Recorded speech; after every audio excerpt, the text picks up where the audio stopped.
Hi, my name is Benjamin Watts, and today we're going to be diving into a 5-minute devotional in the book of John, and it's going to be titled, Deal with Your Desires.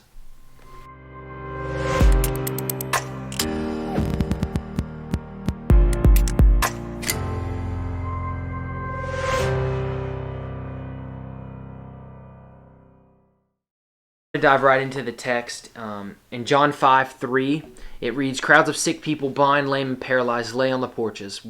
One of the men lying there had been sick for 38 years. When Jesus saw him and he knew he had been ill for a long time, he asked him, would you like to get well? The question of would you like to get well is where I want to kind of camp out for today's devotional. I kind of read that and I kind of want to snarl back at Jesus and say, well, duh, why wouldn't he, not want to get well? Because, he's sitting in a land where there's hundreds of people struggling with the same thing. It says people blind, lame, and paralyzed. There's all kinds of sickness around. It's like if you walked into a hospital and you say, would you like to get well? Obviously, yes, I've come to the hospital. I've come to the place where I'm supposed to be healed. But what I think is interesting about this question, what I think I kind of got out of it, is the reason he's asking him, would you like to get well, is because he wants to know, does he really want to get well? He may know he needs to get well, and you may be this way with your addictions, your struggles, whatever it is. You may know you need help, but do you truly want the help? And so I wrote, before Jesus could help him walk, he had to help him want. You need to let God deal with your desires. And so I think what's interesting is I wrote this as well. Sickness to this man became normal. He laid around men and women who struggled and were sick, and his thoughts about sickness became more and more normal. He got run over, abused, used so much that his wants started to change. And I think that's very interesting. I wonder, and I heard somebody talk about this at one point too, I wonder how many times someone came to him and said, hey man, I'll help you out. I'll carry you to the water. Give me XYZ, I'll carry you to the water. And then the trust was broken. And that also links me to think of, I wonder how many of you desire to please someone else and you've been broken. And every time you go through that cycle, you become a little bit more hopeless every single time. Or maybe it's an addiction. Maybe you're battling something. And every day that you fall into that temptation, knowing what you need, but falling for the desires that you want, you fall out of that, you relapse, you go through the motions again, and you sit there and you're a little less hopeless.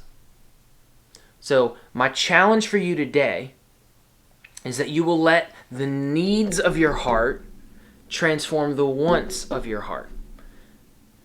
And the way you do that is you dive into His Word. You understand that what you've gone through can be a testimony for your future. It doesn't have to be what defines you, but it can be what pushes you.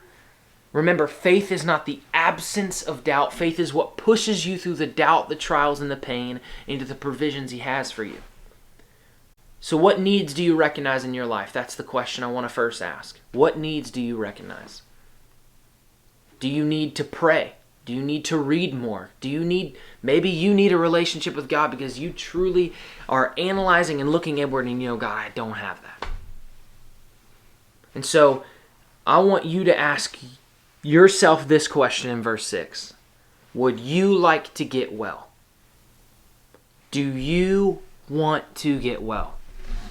I had the privilege to do a lot of stuff with some AA meetings and some Celebrate Recovery stuff as I was going through high school. And you talk about just some of the most amazing worship moments because they truly recognize their needs and then it transforms their wants and their desires. And one of the things I thought was interesting was you can't, and for AA, you can't be sober, you can't be clean for the people around you. You truly need to want to be clean. And so I challenge you today, analyze the things that you need and let that transform your wants. Let it transform your desires. Because just like the man at the pool, he relied on himself too much. He said, I can't, sir, the sick man said, for I have no one to put me into the pool when the water bubbles up. And again, he's probably been promised and spoken to about all the things that he wanted, and that was the healing, and he began to find this normalcy in his sickness. But then, Jesus, what he can do to you as well, is he said, Jesus told him, stand up, pick up your mat, and walk. Some of you need to recognize that he is telling you that today. And so that's my challenge. Let your needs transform your wants.